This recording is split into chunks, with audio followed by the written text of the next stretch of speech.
Your Excellency, President Uhuru Muigai Kenyatta, Mama Margaret Kenyatta, Excellencies, Presidents, and other leaders from other African countries who have joined us today as we mourn our third president, Deputy President, diplomats who have been here, ladies and gentlemen, wananchi wote, hamjambo.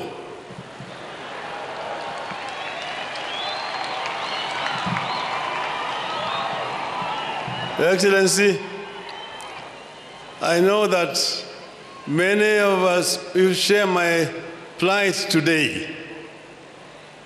My plight today is just like a member of the clergy, either a father or a padre who is asked to eulogize a bishop, but not to talk about the bishop's religiosity or religion. I've been asked today to talk about our president, but without talking about politics. I don't know how to eulogize a politician without talking politics.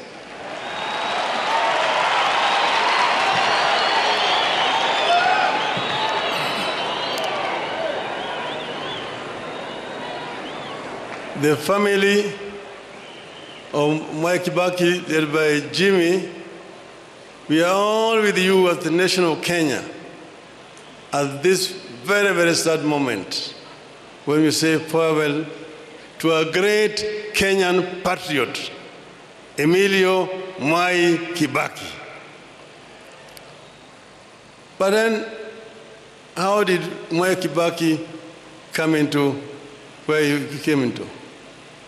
You know, Mwai Kibaki as a youth, Mwai Kibaki as a student, Mwai Kibaki as an intellectual, Mwai Kibaki as a politician.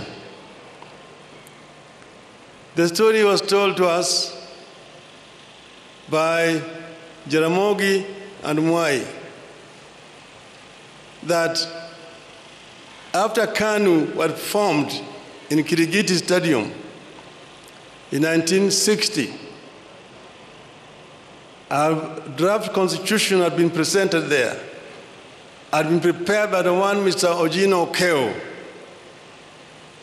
who was Jaramogi's secretary. And he died on his way back to Kisumu through a road accident at the escarpment. Then later on, Jaramogi went to Kampala as a guest of President Milton Obote. I found Obote was campaigning with a very beautiful manifesto. I asked him, who prepared this manifesto for you? Obote said, there are some young men here in Makerere who are very good. Their leader is Sekwela Kenyan. Then Jaramogi said, I want to see him. He brought Mwai Kibaki. When he brought Mwai Kibaki, Jaramogi told him, I want you to do the same manifesto like this for KANU. And he prepared with his team that beautiful manifesto. And that's how Jaramogi now invited him to come and become executive officer of KANU. And that started the journey. We know Kibaki as a member of parliament for Donholm. You know Kibaki as a minister for commerce and industry, as a minister for finance, as a vice president, as a leader of the opposition, as a president, as a retired president. And now here we are saying bye-bye to him, a great Kenyan. Mwai Kibaki is a gentleman, a man of conviction, a man who loved perfection. You worked with Kibaki first in the opposition together as our leader. How he used to lead how he would discuss the budget and come up with an eloquent exposition of the budget, better than the Minister of Finance, and tell them how it should be done. Kibaki will tell you, these people don't know what they're doing. Bure kabisa. And when it's a lot of nonsense, you say, imavia kuku.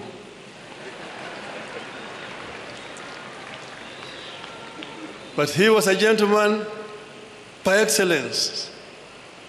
In the cabinet, we worked together.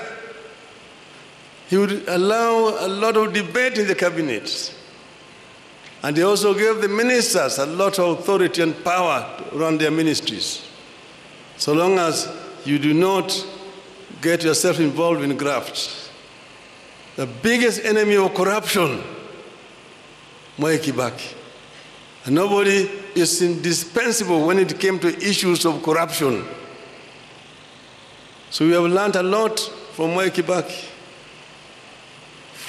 We came with almost a bankrupt economy and transformed it. At one time when we were living, it was rising at a rate of 7% per annum because of Mwai Kibaki. Of course, we have had also our differences. When at one time, Kibaki got involved in an accident. Others, opportunists, took advantage of that position. We never held it against Kibaki. At the time when we were negotiating post-election violence, the stocks had collapsed at Serena. Kofi Annan invited me and Kibaki for a meeting. We sat in the office of the President Kikwete, President Mkapa, Graça Machel, and Kofi Annan. We talked and talked. In the end, I said, I'm ready to come down to this point. This is the minimum. And Kibaki then agreed. So when we agreed, we shook hands.